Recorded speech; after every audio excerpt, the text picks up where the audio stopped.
planos do Senhor para a nossa vida. Eles são maiores, eles são melhores, mesmo que não estejamos entendendo. Irmão, às vezes o propósito de Deus não é do jeito que a gente espera. Às vezes Ele nos permite até chorar e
colocamos em pé, vamos fazer uma série.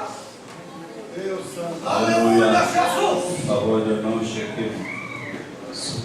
Aleluia, glória a Deus.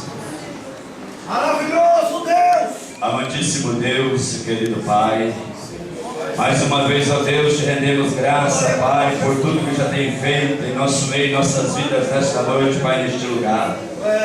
Agora, Senhor, chegou a hora de ouvirmos a Tua voz através da Tua palavra, Pai. O Teu Filho já se encontra nas Tuas mãos, nós sabemos, ó Pai. Pedimos a Ti, em nome de Jesus Cristo, Pai, que Tu venha usar poderosamente, Pai, mais uma vez nesta noite, Senhor.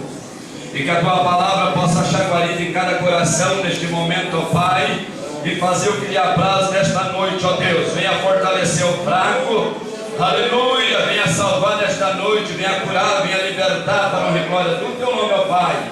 Pai querido, nós te louvamos e te damos graças por tudo, em nome de Jesus. Amém.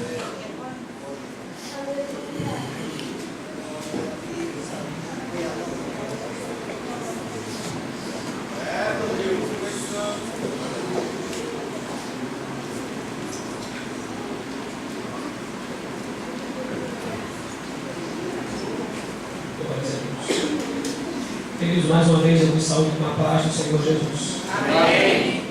Abra sua Bíblia, aproveitando que estamos em pé. Livro dos Atos dos Apóstolos, capítulo 1, versículo número 8, que é o versículo escolhido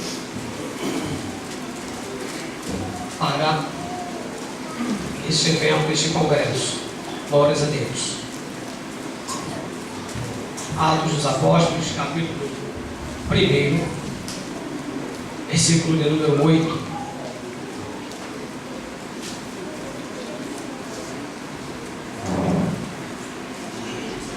Todos acharam, irmãos? Leiamos, pois, a palavra de Deus. Mas recebereis poder ao descer sobre vós o Espírito Santo, e sereis minhas testemunhas, tanto em Jerusalém, como em toda a Judéia e Samaria, e até aos confins da terra. Por gentileza, deixe sua Bíblia aberta e pode se assentar. Glórias a Deus. Queridos, em primeiro lugar, eu quero dar a Deus, o Senhor, toda a honra, toda a glória, todo o louvor e toda a adoração, porque somente Ele é digno de receber.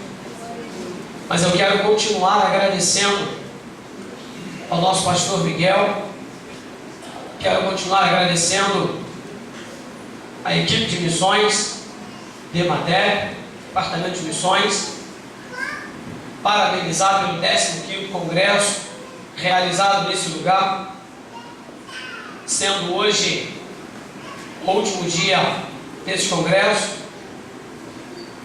Quero louvar a Deus pela confiança, pelo carinho dos irmãos que me recebem, nosso diácono, irmão Emerson, sua esposa, onde estamos muito bem hospedados ali. Louvo a Deus pela vida do nosso irmão Edner e a sua esposa, aonde sempre prepara as refeições. E eu quero louvar a Deus pela vida de cada um dos irmãos que temos conhecido, conversado, trocado experiência, aprendido de Deus aquilo que o Senhor faz na vida daquele que crê. E nesta noite, irmãos, deixe-me também agradecer à superintendência da Escola Bíblica pelo apoio pela manhã da Escola Bíblica. Louvo a Deus pela vida também dos irmãos.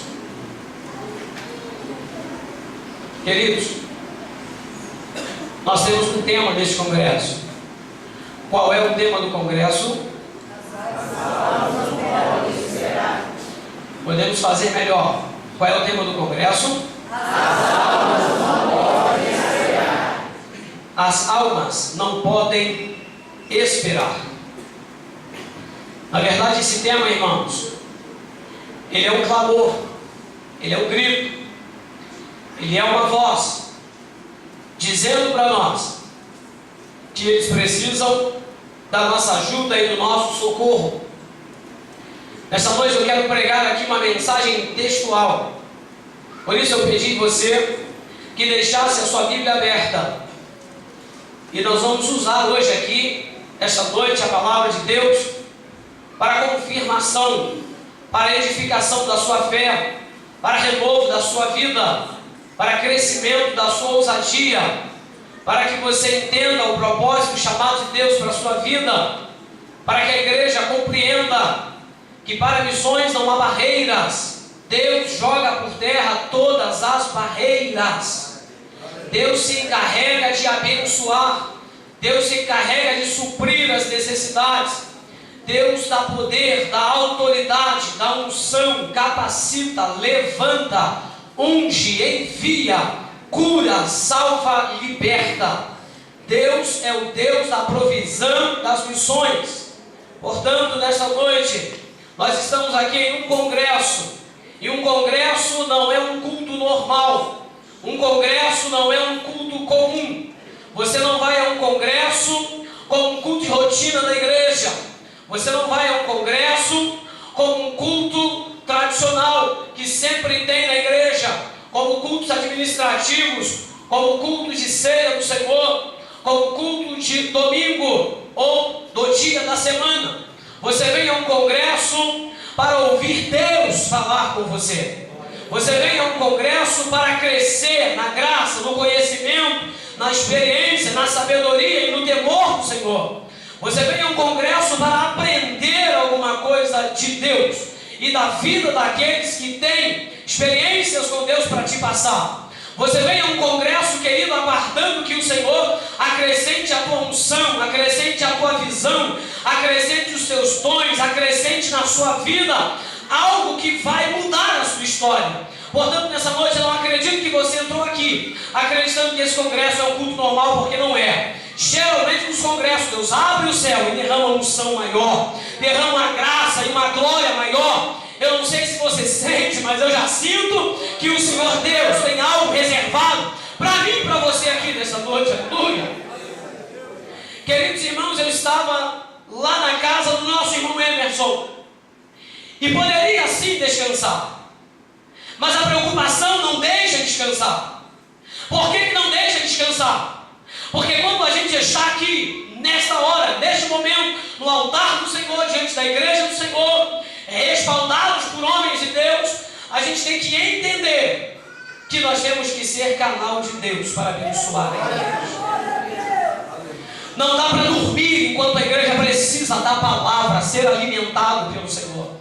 Não dá para a gente descansar, ficar despreocupado. Chega lá, Deus vê o que faz. Querido, eu orei ao Senhor nessa tarde, eu coloquei o meu rosto no chão, eu falei com Deus e falei: Senhor, manda a mensagem, e aquilo que o Senhor me inspirou a escrever, a compor aqui, colocar aqui, Ele fez. E se Ele quiser mudar agora, Ele também tem toda a liberdade para mudar.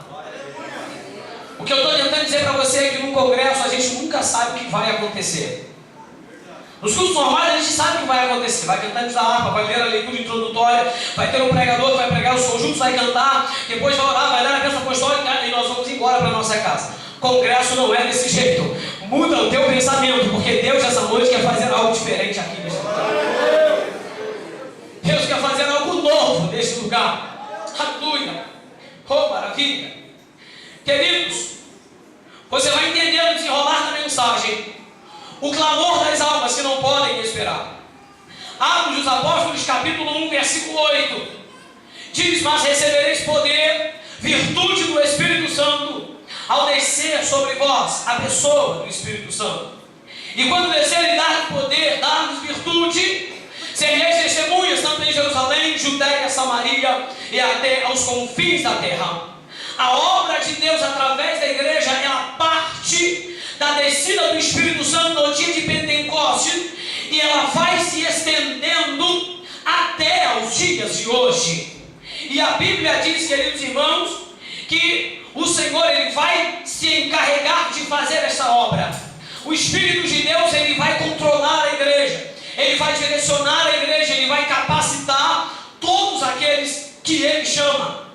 E a Bíblia diz, irmãos, que o Evangelho continua crescendo, sofre perseguição. E um dos perseguidores número 1 da igreja chamava-se Saulo de Tarso. Saulo de Tarso foi um dos maiores perseguidores da igreja, um dos maiores perseguidores do povo de Deus. Deixe-me falar um pouquinho sobre esse homem. A história diz, e a Bíblia também, diz que esse homem ele era judeu, da tribo de Benjamim, hebreu dos hebreus, hebreu natural, hebreu filho de pai e mãe hebreus. Ele era judeu por natureza. Esse homem comprou uma cidadania romana, então ele tinha dupla cidadania. Quanto à lei de Moisés, ele era fariseu. A palavra fariseu significa separado. Era um grupo separado dentro dos judeus. Eles eram reservados, se santificavam mais, se consagravam mais, a ponto de cair no legalismo e achar que eles eram santos e as pessoas não eram santas. Ele era zeloso. Então, quando a igreja se ergue em nome de Jesus e começa a fazer a obra, eles entendem que ali era uma seita.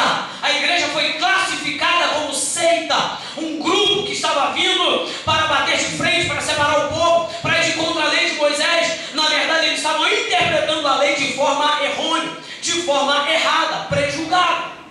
Queridos, e esse homem começou a perseguir a igreja. Aleluia! Ele vai perseguindo a igreja, até que chega uma hora, lá no livro de Atos, capítulo 9, que ele vai ter um encontro com Jesus. Na verdade, ele não vai ter um encontro com Jesus. Deixe-me corrigir aqui. Na verdade, Jesus vai ter um encontro com ele, porque a Bíblia diz que ele está num cavalo, com outros homens também no cavalo, caminhando em direção a Damasco, capital da Síria. E no meio desse caminho, quase próximo da cidade, diz a Bíblia Sagrada que uma grande e forte luz clareia, e Paulo cai no chão do cavalo, e todos puderam ouvir a voz dizendo: Saulo, Saulo, por que tu me persegues? E as pessoas olharam ao redor, procurando ver quem é que estava falando, e não via ninguém. E ele disse assim: quem é, Senhor? E a voz disse para ele: eu sou Jesus, a quem tu persegues. Ou seja, quem persegue a igreja, persegue o próprio Senhor Jesus Cristo. Quem tocar em você, está tocando no próprio Deus. Quem mexer com você, vai ter que dar contas a Deus. Porque você não é qualquer pessoa. Nós não somos qualquer povo. Nós somos nação santa, propriedade exclusiva, aleluia, sacerdócio real. Nós somos um povo separado, zeloso, de boas obras. Nós temos uma palavra de reconciliação. Nós temos a solução para o mundo. Nós temos a palavra de vitória, a palavra de esperança. Nós temos a solução para o pecado. Toda a solução do mundo está aqui, nas nossas mãos. Por quê? Porque Deus colocou na mão da igreja. E a Bíblia diz, queridos irmãos, que Jesus disse para ele: tu me persegues. Ao perseguir o meu povo, você me persegue. E ele disse: o que eu faço? E o Senhor disse: entra na cidade, e lá eu vou dizer para você o que você há de fazer. E ele vai para a cidade. Os homens levam ele, porque ele já estava cego, não conseguia mais se equilibrar, andar, enxergar o caminho. E ele fica lá na cidade de Damasco. E a Bíblia diz que Deus vai dar uma revelação para um homem de Deus chamado Ananias. O Senhor fala com ele: Ananias, vai até a rua chamada direita. Lá você vai encontrar um homem chamado Saulo de Tarso. Ele está orando. Ele não comeu e nem bebeu durante 3 dias. Vá lá e ore por ele. Ele está cego. Quando você orar por ele, eu vou redobrar a visão dele novamente. Ele vai voltar a ver. E depois, ele vai se levantar e eu vou encher ele do meu espírito. E Ananias disse assim: quem é a pessoa? É Saulo de Tarso. Senhor, eu ouvi falar desse homem. Esse homem é ruim. Esse homem é cruel. Esse homem fez mal à igreja. Esse homem perseguiu o seu povo. Eu sei que até ele está aqui em Damasco com cartas na mão para levar amarrado para Jerusalém os crentes que encontrar por aqui. E agora o Senhor quer que eu vou lá? Vai, porque ele é para mim um vaso escolhido. Aleluia. É Deus quem escolhe para fazer a sua obra.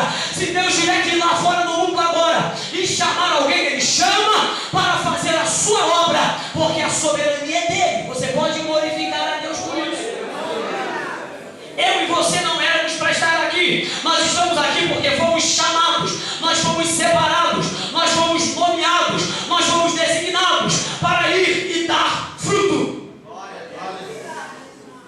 E o Senhor disse: vai. E ele foi. Chegou lá, estava Saulo, de joelho dobrado, orando, quem sabe boca no pó, clamando a Deus. E o Senhor falava com ele, aleluia, e dizendo assim: ó, vai entrar um homem aí, Ananias, ele veio orar por você, e você vai recuperar suas vistas. E o Espírito testificou com Paulo e testificou com Ananias. E quando os dois se encontraram, lá estava aquela cena. Olhe para cá, por favor, e preste atenção. Saulo de Tarso de joelho dobrado, e Ananias estendendo a mão e orando, dizendo: Senhor Deus, recobre a vista desse homem, aleluia, faz a tua obra. O Senhor disse que ele é um vaso escolhido, então faça dele um vaso escolhido, levanta ele na terra. E quando o homem levanta, a Bíblia diz que Paulo, ele é cheio do Espírito Santo de Deus. Depois que ele é cheio do Espírito Santo de Deus, ele é batizado nas águas. E depois que ele é batizado nas águas, a ousadia, esse poder, essa virtude que está escrito aqui, que desceria sobre os apóstolos, sobre os filhos de Deus, ao receber o Espírito Santo, enche Paulo de virtude e de poder, e ele começa a pregar em Damasco. Agora veja o que é Deus. Você vai para perseguir, você vai para prender, você vai contra, e você volta de lá pregando, concordando, aceitando, chamando de irmão quem você queria prender. Tudo é para ti, Paulo. Recalcitrar contra os aguilhões. Não lute contra mim. Você tem força, mas eu sou resistência. Não tem como você me vencer. Maior do que você sou eu. Você pode ser inteligente, você pode ser fariseu, você pode ser poliglota, você pode ser dupla cidadania, você pode ser o que for. Sabe o que Deus está tentando dizer? Deus está tentando dizer que não tem homem grande para ele. Se ele quiser salvar, ele salva. Ele entra na mente, entra no coração, ele empata, joga no chão, tira tudo que a pessoa tem, salva e coloca na presença dele e envia para fazer a sua obra. Aleluia. E agora ele começa a pregar a palavra, as pessoas começam a dizer: mas peraí, ele era contra, como é que agora é a favor? Peraí, não era Saulo de Tarso? Era. Mas ele é irmão? É, não, que vou te falar com o seu irmão. Não, rapaz, sai pra lá. Você é perseguido, eu sou teu irmão, rapaz. Não, ele, Barnabé, vem na praça, ele diz: calma, irmãos. Ele se converteu, Jesus apareceu para ele no caminho de Damasco. Jesus falou para ele, Jesus já quebrou ele, Jesus já amassou ele, o Senhor já fez a obra nele. Aceita ele como teu irmão, porque agora ele é nosso. Agora ele é um de nós. Agora ele é um dos tais. Agora ele é um, aleluia, que também recebeu o poder de Deus na vida. É por isso que ele está pregando. É novo convertido, é assim mesmo, deixa ele pregar. E lá vai Paulo pregando: Jesus salva, Jesus é o Cristo, Jesus é o Filho de Deus. Eu reconheço, ele apareceu para mim, ele falou comigo, ele mudou minha vida. Lá vai Paulo pregando e ninguém para Paulo. Daqui a pouco Paulo vai para Jerusalém. Os irmãos não querem saber de Paulo. Barnabé, calma. Oh, coisa boa, crente apaziguador e pacificador. Calma. Jesus fez a obra na vida dele. Eu estava junto com ele quando ele pregou lá em Damasco. Fique tranquilo. E começou com Pedro. E Pedro então começou a dar respaldo para ele. Ele começou a pregar.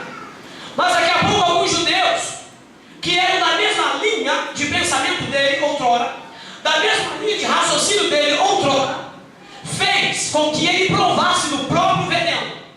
O que é isso, Denis, que você está dizendo? Ele não queria matar os cristãos? Pois é, agora ele é alvo. Agora a cabeça dele está a prêmio. Agora ele está prestes a morrer. Agora ele cercar numa casa e disser uma hora ele vai ter que sair. Quando ele sair, a gente mata ele. Tiveram que colocar no cesto, descer pelo muro para que ele sumisse, para não morrer. O Senhor disse: eu vou mostrar para ele quanto que vale padecer pelo meu nome. Eu vou mostrar para ele, aleluia, que ele vai levar o meu nome entre os grandes, mas ele vai sofrer muito para fazer a minha obra. Na mesma proporção que ele fez a igreja sofrer, ele vai sofrer. E Paulo, irmãos, ele era consciente. Coisa boa é quando o crente é consciente. Quando o crente é consciente, quando a luta vem, ele não murmura, ele não reclama, ele não sucumbe, ele não larga a fé, ele não abandona. Coisa triste é crente superficial, é crente que não conhece a Deus, não tem um encontro, não tem uma experiência real e vital com Jesus. A prova vem, larga o evangelho para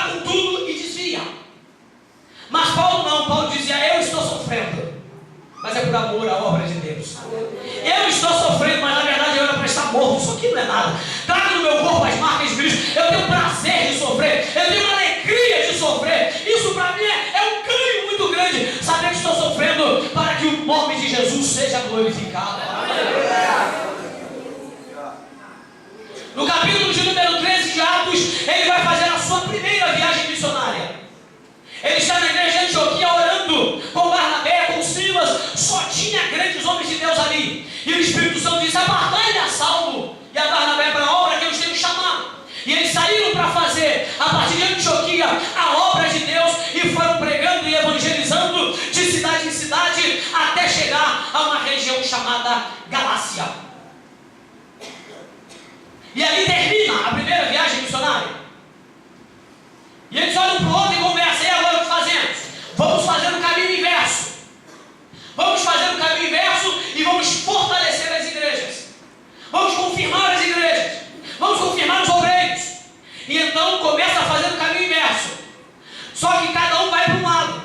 Paulo e Silas vai para um lado e Barnabé e João Marcos vai para o outro. E começa a confirmar as igrejas. De repente, Paulo quer seguir viagem, mas não tem como seguir viagem. Por que não tem? Abra sua Bíblia, por favor. Atos 16. Atos dos Apóstolos, capítulo de número 16. Versículo 6 em diante. Agora eu começo a pregar a palavra de Deus. Atos dos Apóstolos, capítulo 6. Veja o que acontece. Percorrendo a região da Frígio-Gálata, tendo sido impedido pelo Espírito Santo. Quem impediu? O Espírito Santo, aleluia, de pregar a palavra na Ásia. Defrontando a Mísia, tentavam ir para a Bitínia, mas quem impediu? O Espírito de Jesus impediu que eles pregassem também lá na Bitínia. Tendo contornado a Mísia, desceram a Troade, e aí acabou o dia. Tem que dormir, não dá mais para fazer nada. Ontem eu estava pregando aqui e eu afirmei que quem direciona a obra de Deus é o Espírito Santo. Quem diz como tem que fazer, aonde é o Espírito Santo. Paulo tentou uma, não conseguiu, tentou duas, não conseguiu. Ele tentou o dia inteiro, foi dormir e não conseguiu fazer nada. Sabe por quê?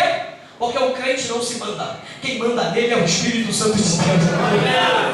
Quem manda nele é o Senhor, aleluia. Eu vou sair e vou fazer missões. Está pensando que é desse jeito? Não é assim não. Tem que se humilhar e falar: Deus, me usa em missões. Aí Deus vai te usar em missões. Não é você que se usa, é Deus quem te usa.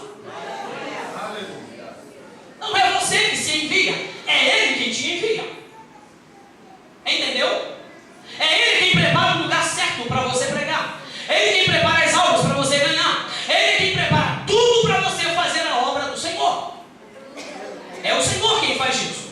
A nossa parte é estar na condição de ser, na condição de eis-me aqui, envia-me a mim, na condição de estar pronto para ser enviado. Versículo 9. Está dormindo?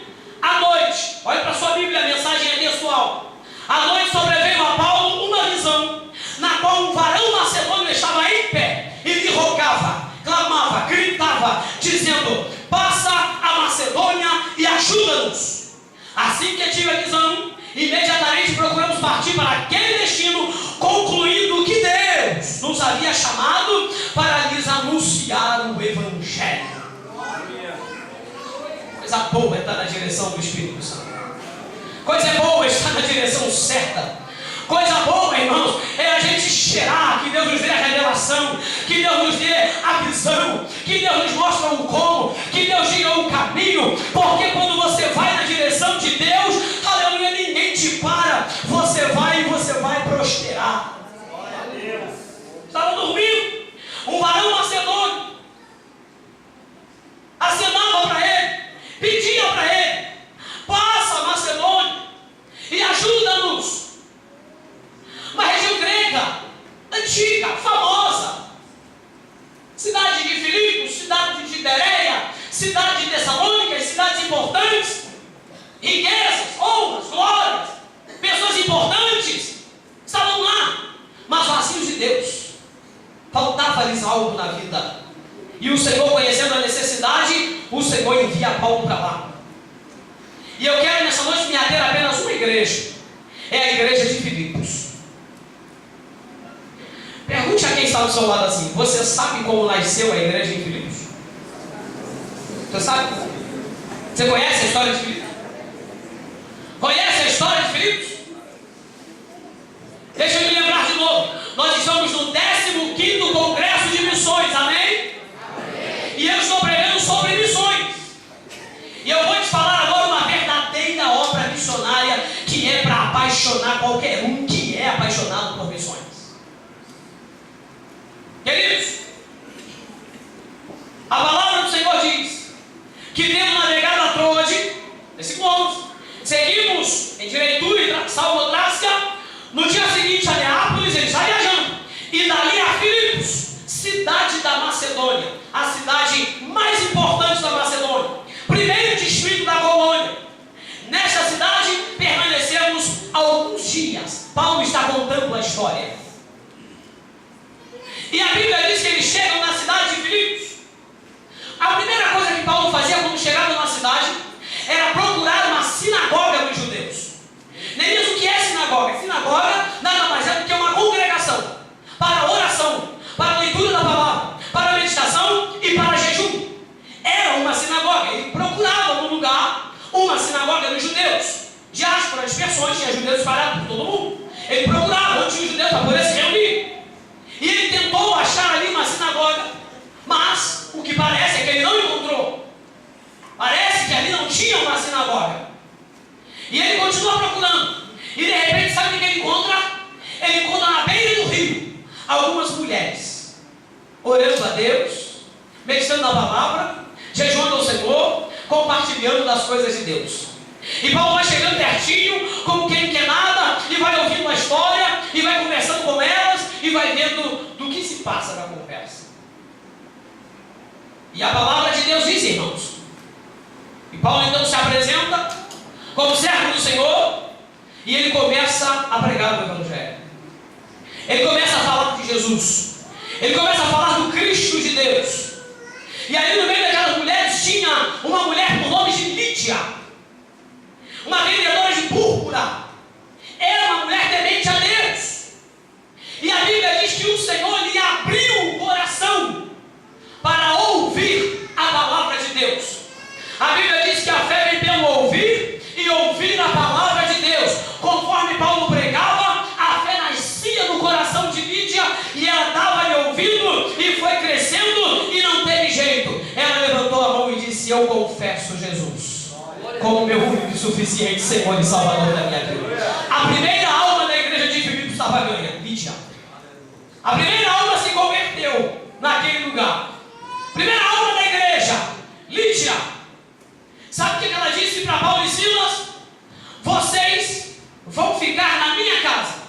Ele disse: não precisa, vai ficar na minha casa, não tem conversa, não tem negócio, é na minha casa que vocês vão ficar. E constrangeu eles a isso e levou eles para casa.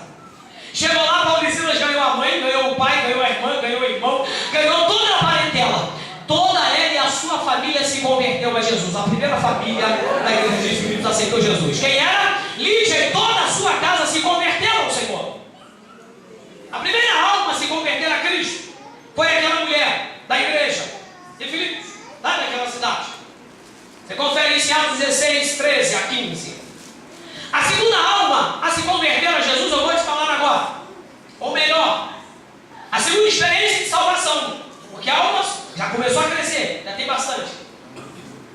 Paulo continua saindo da casa de Lídia para ir à beira do rio, congregar, fazer orações e pregar a palavra. E ele saiu, presta atenção, porque eu vou fazer didaticamente para você entender. Ele foi ao rio para levar a palavra, fazer a pregação do Evangelho.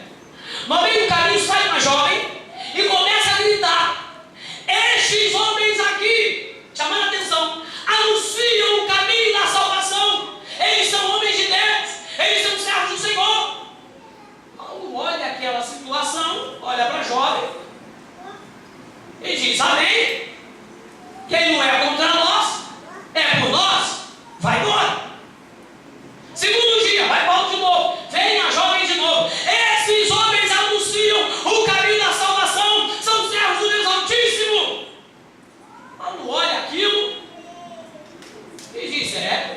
Confirmação, né? Tá bom, vamos lá. Vai para casa de Lídia, dorme, come, bebe. No outro dia ela vai e Paulo. E alguns dias isso acontecia e ela sempre fazendo a mesma coisa. A Bíblia diz que Paulo fita os olhos nela. Quando um crente espiritual fita os olhos em alguém, é difícil Deus não te revelar alguma coisa. Eu estou falando de crente espiritual. Não estou falando de crente carnal que julga as pessoas pela aparência, não. Olha para você rindo, mas não consegue enxergar a tristeza do teu coração. Eu estou falando de alguém que tem uma visão profética, uma visão transcendental, uma visão que o Espírito Santo fala com ele. Quem é a pessoa que está diante da sua frente? E ele olha para a jovem e enxerga que não era a jovem, era o espírito de adivinhação que tinha nela. E sabe o que esse espírito fazia? Bajulava Paulo e Silas. Nós temos que tomar muito cuidado, senhores, principalmente nós no ministério, com pessoas que vêm para nos bajular. Há poder no sangue de Jesus.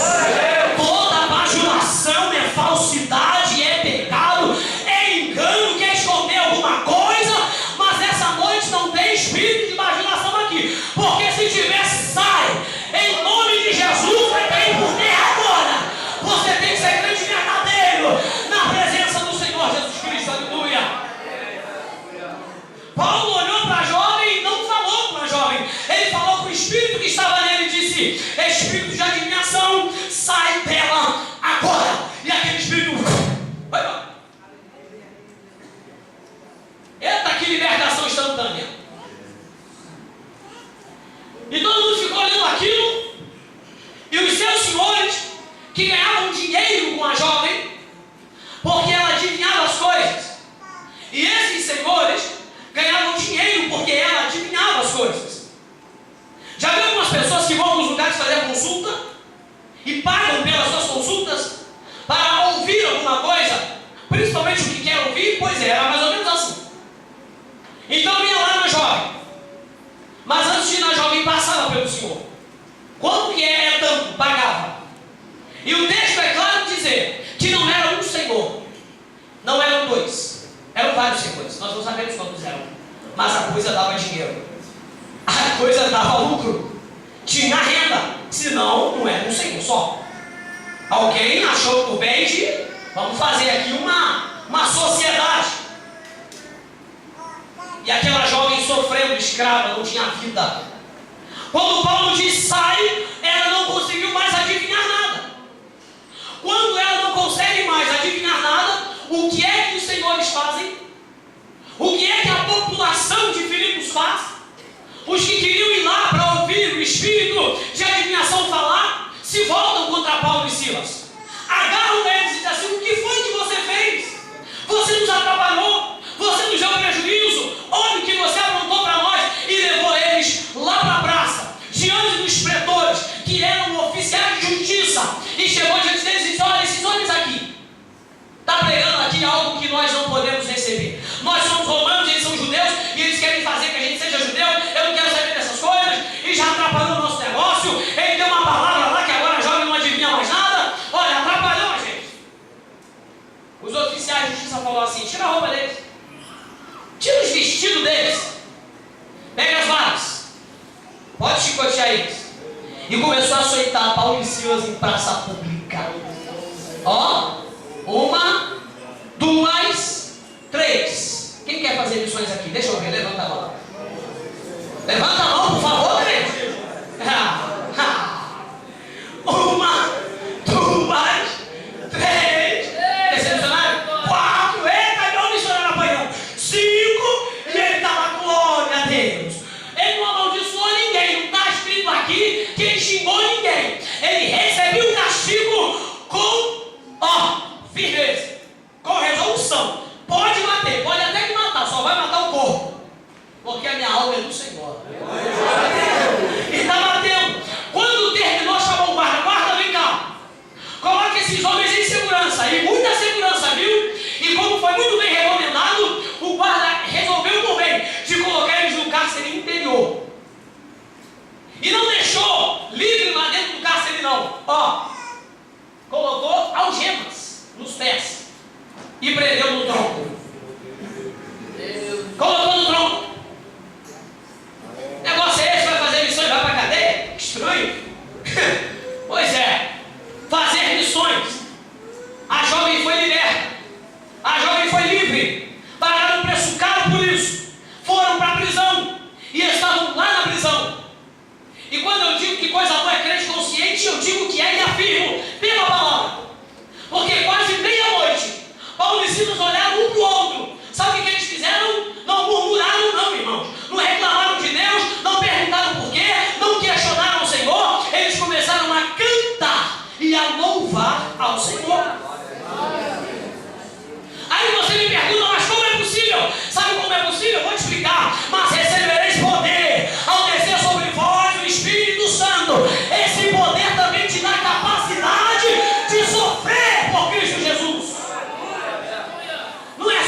passando. Meu Deus, o que está acontecendo? O que é isso? A terra está tremendo. Paulo entrava numa série e dizia: aceita Jesus como Salvador, rapaz, é a obra dele. Aceita Jesus como Salvador, rapaz, é a obra dele. Aceita Jesus como Salvador. É Deus, aleluia, quem faz essas obras.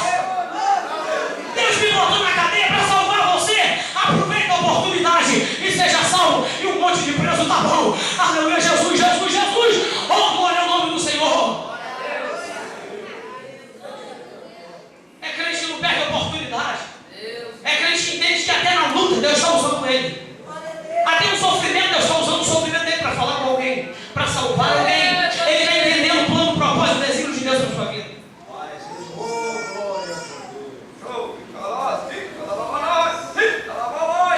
Aleluia. Aleluia. Querido, os cárceres se abriram. Eu vou fazer uma pergunta para você pensar, você é inteligente.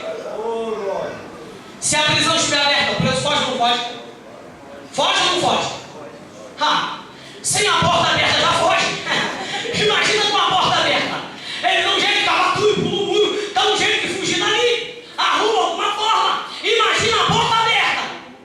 Aí o carcereiro levanta, vê aquilo tudo bagunçado, desarrumado, alvoroço. Ele diz assim: meu Deus, fugindo todos os presos. Passou a mão na espada e ia se matar. Só que Paulo estava com os olhos fitos dele, atento a ele a todo instante. Por que, Neemias? Porque ele conheceu o poder do Império Romano. Ele sabia as leis romanas. E ele sabia que se fugisse um preso, ele também teria que ser morto. Pagava com a vida. Agora você imagina todos os presos. Mataria ele, a esposa, os filhos, netos, até que não nasceu ainda e amaldiçoar. De tanto preso que fugiu. Ele disse: estou perdido, vou me matar. Paulo grita: não faças tal, porque estamos todos aqui. Ele disse: não acredito. Pegou luz e começou a conferir os preços. 1, 2, 3, 4, 5, 6, 7, 8, 9, 10, 11, 12, 14, 15, 16. Rapaz, está todo mundo. O que aconteceu? Deus mandou um terremoto e Deus salvou todo mundo. E você precisa saber que crente não precisa fugir de nada. Crente encara a situação aonde estiver. A liberdade que Deus dá, não importa se é na prisão, não importa se é no calabouço, não importa se é na cova dos leões, não importa se é na igreja, você é livre em Cristo em Deus. Tem muita gente andando na rua, mas é escravo. Escravo do pecado, cheio de demônios, cheio de maldição na vida. Não tem alegria, não tem paz. Mas você vai lá pregar, não vai? Levanta a tua mão e receba poder nessa noite. Receba autoridade para a minha alma. Receba sabedoria para a minha alma. Receba a virtude do Espírito para você ganhar alma.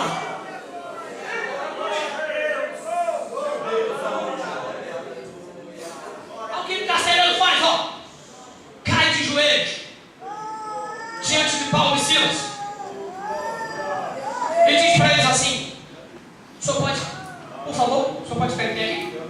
Queridos, Paulo, o senhor pode? Silas, preste atenção, irmãos. Eu estou fazendo uma didática, para principalmente. Tem gente que lê primeiro e entende, pastor. Às vezes precisa de algo assim. Ok? Me desculpe. Tá certo? Ele dobrou o joelho e disse assim: olha, o que eu faço para ser salvo? O que eu faço para ter a vida eterna? O que eu faço? Qual é a resposta? Crê no Senhor Jesus e será salvo tu e tua casa.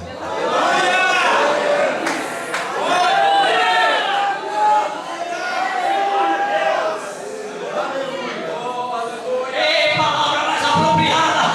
Crê no Senhor Jesus. Será salvo você, será salvo a tua casa. Aleluia. Eu vou te ensinar algo aqui nessa noite. Tem gente que acha que o evangelho é mágica, pastor. Evangelho não é mágica.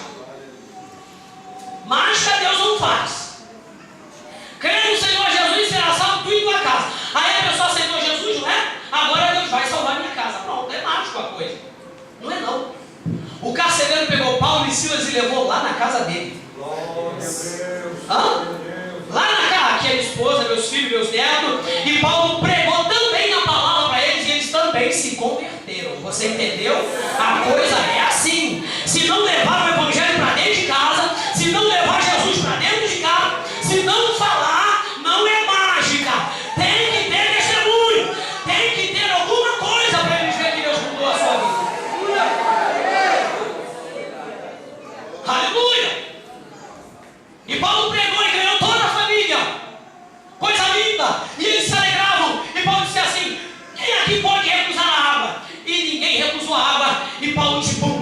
de cima te bomba, e vão batizar em nome do Pai, do Filho e do Espírito Santo, e a igreja de Filipe está crescendo.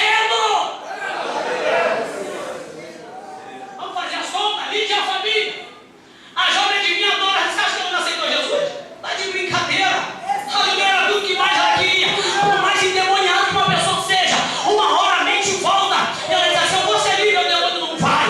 Eu quero ser livre, não vai. Tem muito macumbeiro, tem muita gente feiticeira, tem muita gente ruim, que uma hora a ficha cai, mas está tão preso que não consegue sair. Mas se você for lá e falar assim: me dá sua mão aqui que eu te ajudo, vem. Vem comigo. Não, não posso, o diabo está vindo. Rapaz, esquece o diabo, vem. Quem está comigo é maior, vem. Eu já vi testemunhos de pessoas que entraram dentro de centros de macumba e resgataram pessoas que estavam lá, deitadas para santo. Vem, sai daqui, o pai diz: não tem, tá amarrado, sai pra lá. E vai trazendo e coloca na igreja, dá banho, dá comida, liberta, e Deus faz a obra. Tu não crê nisso não, crente?